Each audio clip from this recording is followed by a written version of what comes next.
So just wrapping up the session, guys. The EU close has happened. I just want to pull out the euro chart here. Euro dollar just popped through the pivot, finally broken out of this channel that we've been in.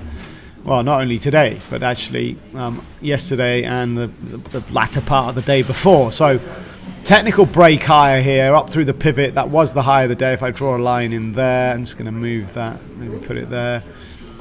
Might have that one there. So euro dollar pushing high. It's been a real battle and a scrap this afternoon.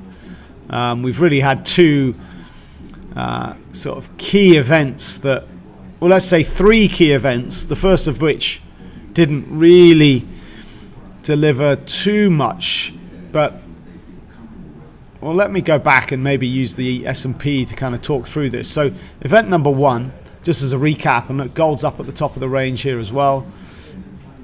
Oil's finally getting something going on the upside, rebounding now more than $1 off the low, actually. Real decent recovery here for crude. But let me use the S&P because that's actually been nice and tight in a range all session. And if I zoom in on this, into a 15-minute chart, you can see what I mean. It's been tight range. We're bang in the middle of it now. The first kind of key event came at 1:30, and this was the core CPE numbers. This is consumer price expenditure. It's an inflationary sort of measure, lead indicator towards core inflation. It's something that the Federal Reserve, focus on mainly when they're trying to judge and forecast what inflation is going to do further in the future. So it's the Fed's preferred measure for inflationary expectations, which makes it really important. The actual data came in line. This is for January. And the data was 1.5% annualized. So that means that consumer price expenditure rose by 1.5% in January 2018 compared to January 2017. Now that was in line with expectations. The reason this led to like the S&P moving higher, it led to the dollar weakening a little bit. And the reason for this was because people have been worried that inflation pressures are building and building and building. The Fed are going to have to hike rates faster. This is the theme that has sent markets into a little bit of a tailspin over the last 4 weeks. And so traders were a bit nervous today that this inflationary data would show again higher than expected, and it might just trigger another episode of concern. But when the figure came in and it wasn't higher than expected, it was just 1.5%. It was a bit of a relief rally, let's say, in the S&P. We didn't see much movement. It was quite slow, but we drifted back up to the top of the range. Then we had the cash open, which was pretty violent, and we kind of pushed down, tested the lower of the range again. Then Powell came in with, actually no, sorry, let me get this order right. Then we had the ISM manufacturing data. Actually, let me just get the timing on Powell's comments. I just want to make sure it was after. Yeah, so next came the 3 p.m. US manufacturing data, which just was off the scale, large. Let me show you the chart. This is ISM manufacturing for the month of February, and printed up at a monstrous 60.8. This is measuring manufacturing sentiment and conditions and activity in the US, and it came in at 60.8, higher than expected. But the big thing about this was, go back, that's the highest for more than 10 years. This is the 10-year chart, you can see. Go to the maximum chart. This is going back to the sort of 50s and 40s, but this is the highest we've seen on US manufacturing data since around about kind of 2004. So you've got to go back more than a decade, and that was only briefly then. So this hardly ever happens. Certainly in recent decades, we've hardly ever seen US manufacturing data above 60. So hugely strong. And so what happened was, well, equities tried to start off by pushing higher, and it was kind of a real struggle. Because on the one hand, yeah, fine, ISM manufacturing is better than expected, indicating economic conditions are accelerating faster than we thought. The economy is going to grow faster. Good news for companies in terms of revenues and profits. S&P goes up, but then there is an argument to say this might be too good, where it indicates the economy is actually rising so rapidly, it might be at risk of overheating. This might force inflation up faster. The Fed might need to hike rates faster. And in the end, equities don't like rate hikes coming faster than we expect. So the S&P was struggling to kind of sustain the upward move off that data. But then Fed Chair Powell came in with a booster, because he kind of reversed some of his hawkishness from Tuesday by saying, so Fed's Powell says he expects more, well actually I'm reading from the wrong quote now, here we go, says we're not currently seeing strong evidence for a decisive move higher in wages. We're not currently seeing. So that is, just dampens that concerns around inflation, and so the S&P shot up. We broke the high of the day, we went right up and hit the pivot level. Powell did then come in and say sort of 10 minutes later that he does expect more wage increases and gradual rate hikes to be appropriate.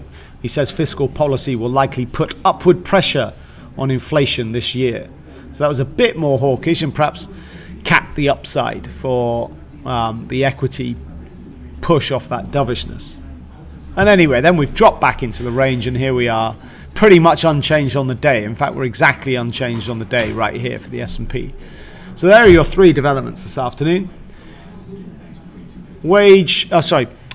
Personal expenditure data that was in line, so a bit of a relief that it's not inflationary. But then a massive, powerful manufacturing number from the US. Then Powell, a bit of dovishness, and that's kind of created the moves that we've seen across the markets. In the end, the dollar has weakened. That does come off a run of very strong moves for the dollar over the last few days, so just a little bit of a pullback on some of this dollar weakness from earlier in the week. Okay, cable perhaps had Brexit factors also to contend with. Cable's been really weak these last couple of days, and we've really just today confirmed the break below the mid-February low, and we're up pretty much unchanged on the day in the end, but certainly confirming the negative technical break to the downside. Let's have a look at gold. That's been kind of chopped and pulled around. It's been quite an erratic session for gold. Some benign inflation data, some dovishness from Powell, then a powerful sort of economic manufacturing data has really pulled this thing up and down and up and down. We did have a really important kind of tester of the 1307 handle today. We broke it, 1307 being the February low. We did break it. We didn't quite make 1300, but what seems to have happened now, thanks to Powell's dovishness, gold's been able to recover, and for now we're trading back up above that 1307 level.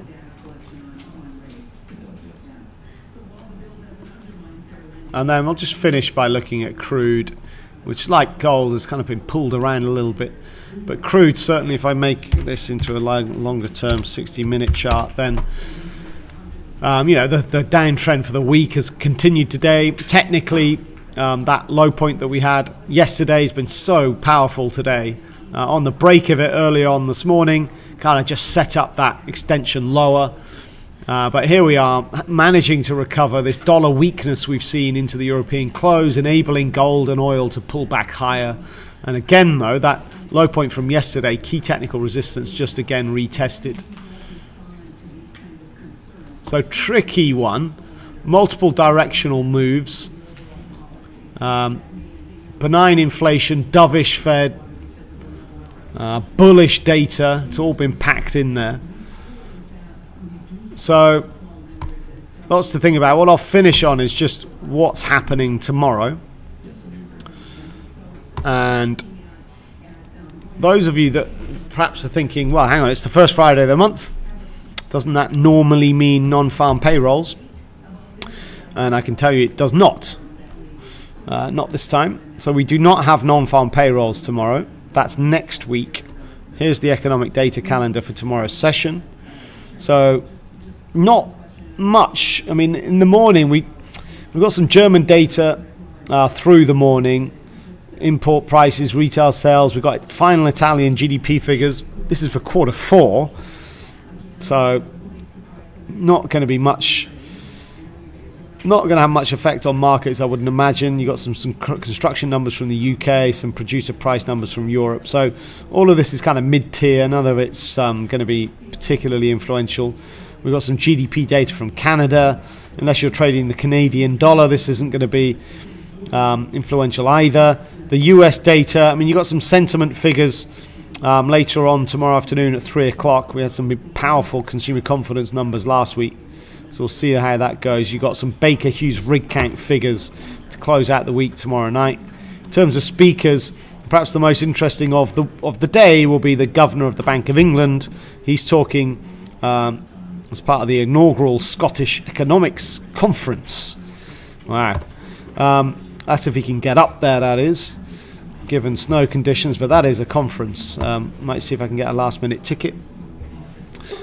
PM May's also delivering a speech on Brexit, and I think I clocked on Twitter earlier, I think we're expecting that around midday. So that's important. Obviously Brexit chat has ramped up this week and it's not been good, and we'll probably expect more fighting talk from May tomorrow. So with regards, and maybe we'll just finish on the cable chart. On the cable daily chart, technically this is bearish. We've had some dollar strength, of course, this week, but then, of course, pound weakness as this Brexit risk escalates, and I probably expect more of the same tomorrow. So you'll probably round off this week with saying it's been negative for Brexit. But then as the weeks come over the next 3, maybe we'll see that turn. I mean, ultimately the summit, the EU summit's at the end of March, and so by then these guys need to have agreed on a transition deal, and at the moment they're fighting. It's all negotiation tactics, and currently that's negative for sentiment, and the pound's suffering. So I'd expect that to continue tomorrow, but let's see. May's got a really important speech around about midday. Okay, that's your wrap for Thursday, the first day of spring, believe it or not, and good luck getting home. See you tomorrow.